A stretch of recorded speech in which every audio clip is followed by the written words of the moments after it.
மாட்டுல வருமானம் வருதா இல்லையா, லாபமா நஷ்டமா அப்படின்னு சொல்லிட்டு லாஸ்டா போட்ட வீடியோக்கு அவ்வளவு ஒரு நல்ல சப்போர்ட். தொடர்ந்து இதே மாதிரி சப்போர்ட் பண்ணுங்க. அதே மாதிரி இந்த வீடியோல நம்ம என்ன பார்க்க போறோம் அப்படின்னு சொல்லிட்டு பாத்தீங்கன்னா, நீங்க மாட்டுக்கு என்ன ஃபீட் கொடுக்குறீங்க, மாட்டுக்கு என்ன தீவனம் போடுறீங்க அப்படின்னு சொல்லிட்டு கேட்டிருந்தாங்க. அதை பத்தி தான் பார்க்கலாம் வாங்க இந்த வீடியோக்குள்ள போயிட்டு பாக்குறதுக்கு முன்னாடி, நீங்க இப்பதான் ஃபர்ஸ்ட் டைம் நம்ம சேனலை பாக்குறீங்க அப்படின்னா மறக்காம நம்ம சேனலை சப்ஸ்கிரைப் பண்ணிக்கோங்க. பக்கத்துல இருக்கிற பெல் ஐக்கனை கிளிக் பண்ணிட்டு வீடியோ ஸ்கிப் பண்ணாம பாருங்க. வாங்க இப்ப போலாம் வீடியோக்குள்ள. மறக்காம வீடியோக்குள்ள லைக் பண்ணிட்டு தொடர்ந்து சப்போர்ட் பண்ணுங்க. சரி வாங்க வீடியோக்குள்ள போலாம். அதாவது நான் எப்பயுமே காசு கொடுத்து பில்லு வந்து கட்டு கணக்குல வாங்கி அதிகமா போட மாட்டேன். ஏன்னா நான் வந்து லாஸ்ட் வீடியோல கூட ஷேர் பண்ணியிருந்தேன். கண்டிப்பாலுமே நான் வந்து காசு கொடுத்து அதிகமா எந்த பில்லு வந்து வாங்க மாட்டேன். எந்த அளவுக்கு நான் செலவை குறைக்க முடியும் அப்படின்னு சொல்லிட்டு தான் பார்ப்பேன் அப்படின்னு சொல்லிட்டு. ஏன்னா நம்ம எந்த அளவுக்கு வந்து செலவை குறைக்கிறோமோ அந்த அளவுக்கு செலவும் குறைக்கணும். இன்னொரு விஷயம் வந்து நம்ம கறக்கிற அந்த ரெகுலரான அந்த பாலையும் வந்து நம்ம கறக்கணும். சரிங்களா? அந்த மாதிரி இருந்தால் மட்டும்தான் நம்ம வந்து அதுல நமக்கான கூலி மட்டுமே எடுக்க முடியும். ஏன்னா நமக்கான கூலின்றது தான் அதுல நம்மளுக்கு வந்து லாபம் அப்படின்னு சொல்லிட்டு. அதனால அதிகமா வந்து பில்லு எல்லாம் வாங்க மாட்டேன். என்கிட்ட இருக்கிறது வந்து ஒரே ஒரு கழனி மட்டும்தான் தட்டு. அதே வந்து 3 பார்ட்டிஷனா சின்னதா சரகா 3 சரகா வந்து பிரிச்சு தட்டு நட்டு வச்சிருக்கிறேன். ஃபர்ஸ்ட்லாம் வந்து பூராமே வந்து சிகப்பு தட்டு தான் இருந்தேன். சிகப்பு தட்டுனா சூப்பர் நேப்பியர், அது ஒரு ரகம். அதே இந்த வெள்ளைத்தட்டும் வந்து சூப்பர் நேப்பியர் தான், இது ஒரு ரகம். வெள்ளைத்தட்டுன்றது வந்து கொஞ்சம் நல்லா ஹைட்டா வளரும்.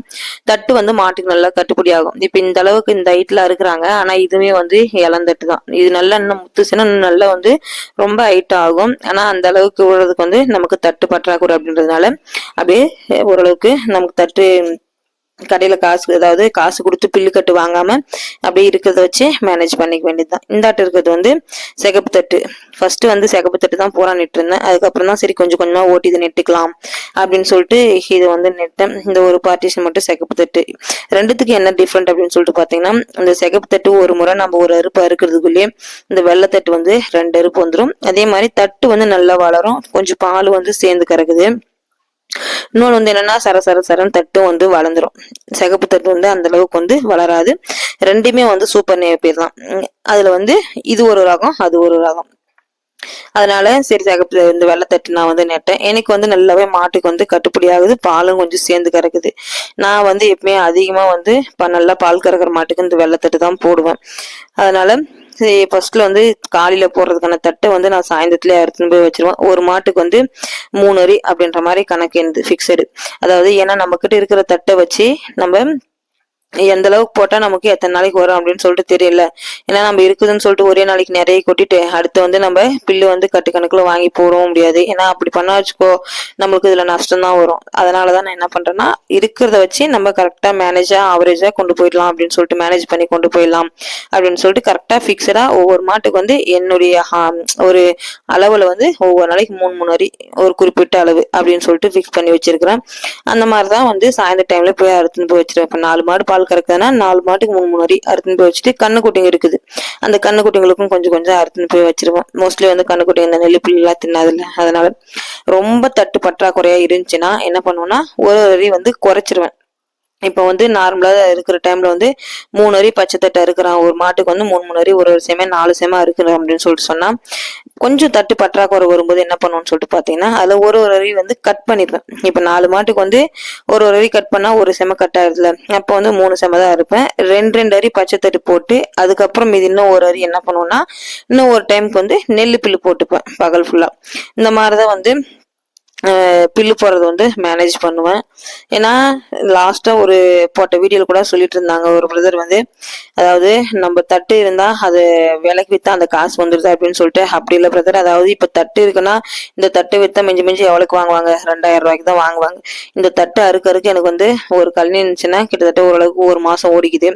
நம்மளுக்கு 2000 ரூபாய்க்கு பில்லு வாங்கினா வச்சுக்கோயேன் இப்ப ஒரு மாசத்துக்கு ஓடிக்குது. அதே நம்ம பில்லு போடணும்னா எனக்குலாம் நெல்லு பில்லு வந்து ஒரு கட்டு பிரிச்சா ஒரு நாளைக்கு தான் வருது. அப்படின்னு பார்த்தா 30 நாளைக்கு வந்து 30 கட்டுனா இப்ப 200 ரூபான்னு போட்டுனா கூட 6000 ரூபா ஆச்சு. 2000 ரூபாய் எங்குது 6000 ரூபாய் எங்குது சொல்லுங்க பாக்கலாம். நமக்கு ஒரு விதத்துல வந்து லாபம் தான். அது அவங்கவுங்க மேனேஜ் பண்றதை பொறுத்து. இப்ப நம்ம மனுஷங்களே வந்து லைஃப் ரன் பண்றோம்னா ஒருத்தர் வந்து நல்லா வசதியா இருப்பாங்க, இன்னொருத்தர் வந்து கொஞ்சம் வந்து ஓரளவுக்கு முடியல இருப்பாங்க, இன்னொருத்தர் வந்து அதுக்கும் கொஞ்சம் கீழே இருப்பாங்க. அந்த மாதிரிதான் அவங்கவுங்க ரன் பண்ணி கொண்டு போற விதத்தை பொறுத்துதான். எனக்கு வந்து இப்ப கிட்டத்தட்ட 10-13 வருஷம் அனுபவத்துல எனக்கு வந்து திரும்ப சொல்றேன், நானு நஷ்டம் அப்படின்றது இல்லை. ஏன்னா நான் வந்து அதிகமா வந்து எந்த விதத்துல செலவு குறைக்க முடியுமோ அந்த விதத்துல செலவு குறைப்பேன். இன்னொன்னு வந்து அதிகமா பில்லு வந்து வாங்கி போட மாட்டேன். கடத்தின் ஏதாவது இப்ப தீவனத்துக்கு மட்டும்தான் செலவு பண்ணுவேனே தவிர இந்த பில்லு வந்து மாட்டுக்கு பில்லு வந்து அதிகமா வாங்க மாட்டேன். ஏன்னா இருக்கிற தட்டை வச்சு மேனேஜ் பண்ணிப்பேன். சின்னதா வீட்டுக்கு பின்னாடி ஒரு கழனி இருக்குது, இந்த கழனி ஒன்று 2 கழனி இருக்குது, அதை வச்சு அட்ஜஸ்ட் பண்ணுவேன். ஸ்டார்டிங்ல வந்து நானே வந்து தட்டு நிறைய தான் இருந்துச்சு என்கிட்டயும். அதுக்கு அப்போ வந்து 2 மாடு தான் இருந்துச்சு. ஆனா அதுக்கு இப்போ வந்து நிறைய மாடுகள் பெருக பெருக நமக்கும் கொஞ்சம் தட்டு பற்றாக்குறை தான். இருந்தாலும் ஒரு சில டைம்ல வந்துடும். இந்த பனிக்காலத்துல தான் வந்து ரொம்பவே தட்டு பற்றாக்குறை வரும். அந்த டைம்ல மட்டும்தான், மற்ற டைம்ல எல்லாத்த டைம்லயும் வந்து மேனேஜ் பண்ணிப்போம். ஒரு நாளைக்கு 3 அரினா 3 அரி வந்து ஆவரேஜ் பண்ணி அறுத்துட்டு போய் வச்சிருவோம் சாயந்தர டைம்லயே, அடுத்த நாள் காலைல போறதுக்கு. இந்த பனிக்காலத்துல மட்டும் தட்டு வளராது. அந்த டைம்ல மட்டும்தான் எனக்கு வந்து பில்லு, நெல்லு பில்லுன்றது வந்து தேவைப்படும். ஏன்னா தட்டு வளராது அப்படின்னும் போது தட்டு வந்து 2 அடி போட்டு மாட்டுக்கு பில்லு வந்து ஒரு டைம் வந்து போட வேண்டியதா வரும். நம்ம என்னதான் இருக்கிற நெல் வயல்ல ஒரு கல் நெல் இருக்கு, மேல ஒரு கல் இருக்கு, அந்த ஒரு கல் வந்து நெல்லை நெட்டுங்கிறோம். நெல்லை நெட்டாலே அது கிட்டத்தட்ட 10,000க்கு மேல செலவாகுது. ஏன்டா அது நெல்லை நெட்டா அப்படின்ற மாதிரி ஆயிடுது உண்மையாலுமே. அதுல வர்ற நெல் வந்து ஒரு 4 மூட்டை தான் வருது. அதுல பில்லு வர்றதுன்னு சொல்லி பார்த்தா வச்சுக்கோ ஒரு 15 கட்டு தான் வருது. கிட்டத்தட்ட அதுக்கு செலவு பார்த்தா 12, 13,000 ஆகுது. அந்த ஆனா அதே தட்டு நட்டுக்குன்னா குறைஞ்சபட்சம் சுகரா எனக்கு தெரிஞ்சு 1.5 மாசத்துக்கு மேல இருக்கலாம். சரிங்களா? 1.5 மாசத்துக்கு மேல அறுத்தாவே இதுல 15,000 செலவு பண்ணி ஒரு 4 மூட்டை நெல்லு தான் வருது, ஒரு 15 கட்டு பில்லு தான் வருது அப்படின்னும் போது இதுல நமக்கு நஷ்டம் தான். அதுக்கு தட்டு நெட்டே கப்பு நம்ம இது நிக்கலாம். நிறைய பேர் சொல்றாங்க அதை தட்டு நெட்டு வித்து, நம்ம தட்டு நெட்டு விற்கிறத விட நம்மளுடைய யூஸுக்கு வந்து யூஸ் பண்ணிக்கலாம். உண்மையா அதுல வந்து நிறைய பேருக்கு நிறைய பெனிஃபிட் இருக்கு. உண்மையால நம்மளுக்கு லாபம் தான். அது நிறைய பேர் சொல்றாங்க தட்டு நெட்டு வித்தா அது நமக்கு லாபம் தானே, அப்படி இல்ல. அதாவது நமக்கு நஷ்டம் தான். ஏன்னா இப்ப நம்ம நெல்லுகளே நெட்டு இருந்ததா, இப்ப எங்களுக்கு நெல்லு நெற கல்விலாம் தட்டு நெட்டா வச்சுக்கோங்க 1.5 மாசம் சுகரா இருக்கலாம். அதுல ஏகாப்பட்ட தட்டு வரும். அப்படி இருக்கும்போது பட்சத்துல ஒரு நாளைக்கு ஒரு கட்டு பிள்ளைனா கூட நம்ம கணக்கு போடுவோம், கட்ட 4 மாடு பராமரிக்கலாம் அந்த தட்டு எடுத்து போட்டு. அந்த அளவுக்கு தட்டுன்றது வரும். ஆனா நெல்லுல வந்து நம்மளுக்கு அந்த அளவுக்கு வருதானா இல்ல. நெல்லு புல்லும் வந்து நம்மளுக்கு அந்த அளவுக்கு வராது. அதே ஒரு சில டைம்ல இந்த மாதிரி பனிக்காலத்துல வந்து பில்லு பத்தாத வரும். அந்த டைம்ல வந்து பில்லு வாங்கிக்குவோம். இந்த பில்லு எல்லாம் விலை நாங்க காசு கொடுத்து வாங்கினேன் 220 ரூபா அப்படின்னு சொல்லிட்டு கட்டு வந்து ஒரு 25 கட்டு வாங்கியிருந்தேன். அதுதான் எடுத்துன்னு வந்து அடுக்கி வச்சுக்குவோம் மழை காலத்துல. இதுதான் வந்து நான் வந்து மாட்டுக்கு தீவனம் வந்து மேனேஜ் பண்ணிப்பேன். என்னுடைய இதுல வந்து நான் இப்படிதான் மேனேஜ் பண்ணிப்பேன். ஒவ்வொருத்தரும் வந்து ஒவ்வொரு மாதிரி பராமரிப்பாங்க. நான் பராமரிக்கிறது இப்படிதான். கண்டிப்பா உங்களுக்கு இந்த வீடியோ பிடிச்சிருக்குன்னு நினைக்கிறேன். அதே மாதிரி இதுல ஏதாவது நான் தப்பா சொன்னிருந்தா கொஞ்சம் மன்னிச்சுக்கோங்க. ஏன்னா நான் லாஸ்ட் வீடியோ சொன்னாங்க அதுல ஒன்றும் வருமானம் எல்லாம் வர்றதில்ல அப்படி இப்படின்னு சொல்லிட்டு சொன்னாங்க. அதனாலதான் சொல்றேன். ஏன்னா என்னுடைய லைஃப்ல நான் வந்து கடந்து வந்த பாதைகளை தான் ஷேர் பண்ணேன். பிடிச்சிருந்தா லைக் பண்ணுங்க.